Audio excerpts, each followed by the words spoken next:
Hey, so as you can see, there's been some moments.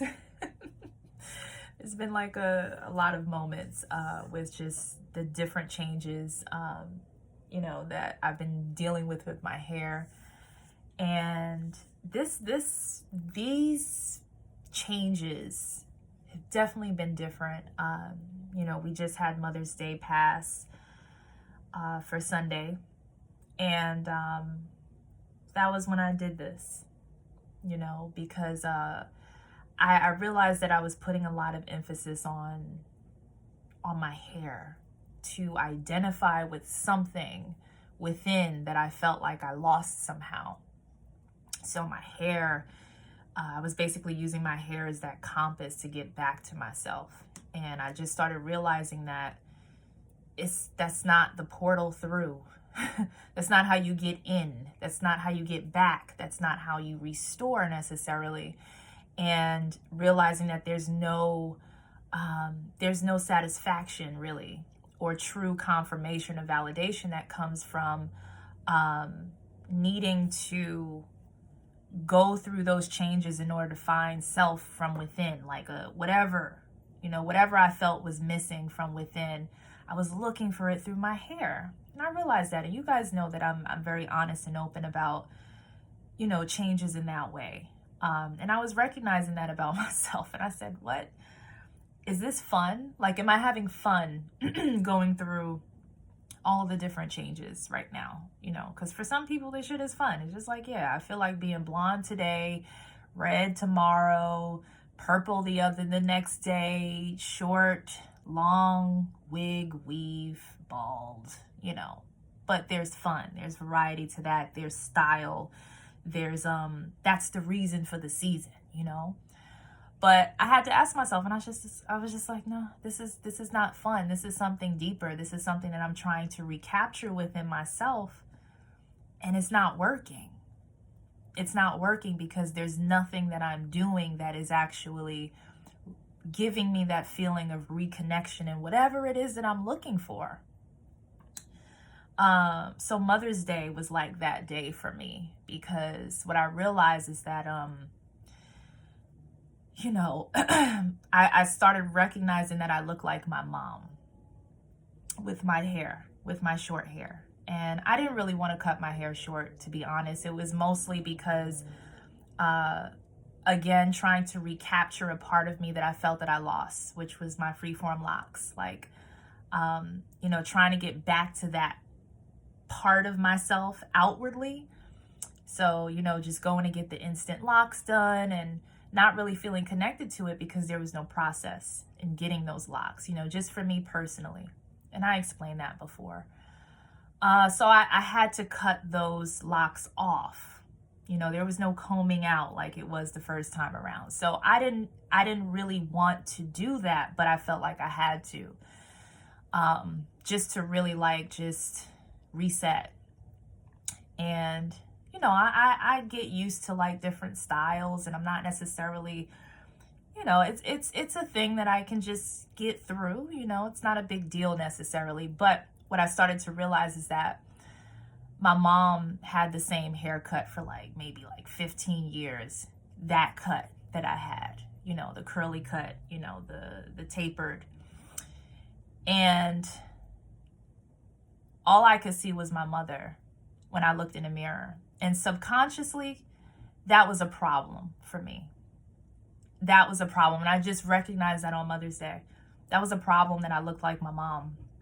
Because what was attached to my mother was more so sickness, death, confusion, sadness, struggle.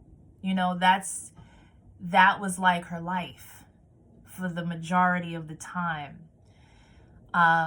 But she was strong, she knew how to get through, but she wasn't necessarily in thriving mode, and never blamed her for anything. She got sick, she passed very early, very young. But that's all I can see when I looked in the mirror. And there was something in me that couldn't keep my hands out of my hair, because I felt like subconsciously I was just like, I don't want to see her. And then, I had like a moment on Sunday, didn't feel like posting anything on social. It was just like, this has to be resolved.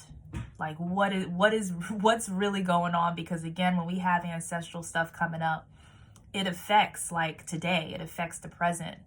And I didn't want these energies to really just come through within me and make me feel like I am living there's an energy within me trying to live vicariously through an experience. So I just had to do some clearing with that. And I kind of just said, you know what? I'm just going to take this hair all off. I'm just going to it's like dropping the crutches and realizing that you know how to walk. You've known how to walk this entire time. Why do you need these crutches? Why do you need this hair to necessarily claim or identify with a certain part of self? Even through the ancestral traumas and so on. Like, why do you need hair to necessarily feel your way through what needs to be felt? And these were like honest questions.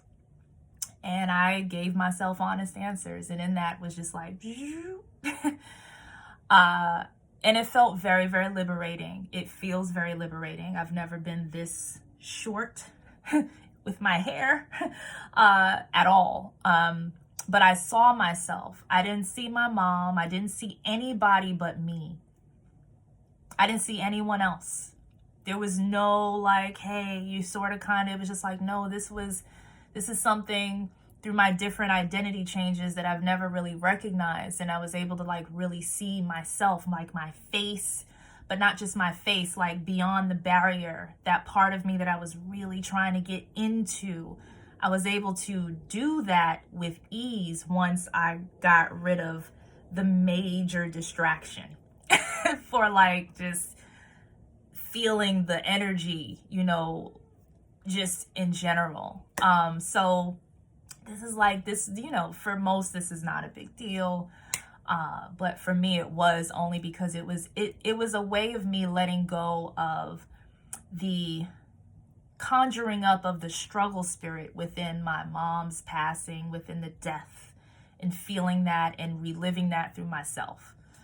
Because, my mom passed from cancer and she lost her hair. So when I cut off all of my hair before I went and got it, evened out, I started crying because I said I look like my mom when she was like sick. Like at her during her last days, she lost all her hair and she kind of looked like this. And I had to let that go.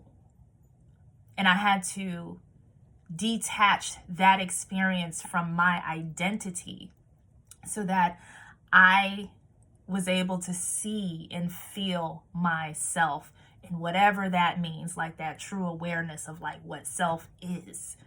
Because we are our ancestors, but there's a version of us inside that is separate from those experiences and that is ready to have new experiences and has like an original identity that has to kind of feel like it's being discovered within through all the ancestral stuff. So for me, that's what this felt like. So I was just like, you know what? I'm just going with it. That's it. I done went through the different changes of colors and styles and all that, but I'm here at this point. And I'm I feel different. It feels different. And I said, listen, I have backup hair too. I have backup hair. If I feel like wearing hair, I'm not going to stop myself in self-righteousness and say, oh no, don't put that hair on your head. You have a point to prove. It's just like, nah, this is not about that. This is not about being self-righteous. This is about true freedom in self-discovery, self-rediscovery, variety, playfulness, lightheartedness, and really getting back into true alignment of flowing with that inner harmony, even when it comes to beauty, even when it comes to the different changes and the different moods, and honoring that process, like that's okay to stick to one thing and just say, hey, this is it. I'm gonna struggle through a process because I'm trying to prove a point. I've already proven those points to myself. you know, so now it's time to like have fun. Now it's time to just, again, just get back to that youthful, playful spirit within that has gone through that wisdom. And it's just like, all right, let's just chill, let's relax, and let's live and thrive in this space and time. So that's what this is about. All right. I love it though. I love it, you know. So you may see me pop on here with hair, with no hair, but either way, I love all of it. And for me, that's the most important. And that is honest, you know, and I had to feel that. So anyway, I hope you guys did enjoy your weekend, and enjoy the rest of this week. And I'll see you soon.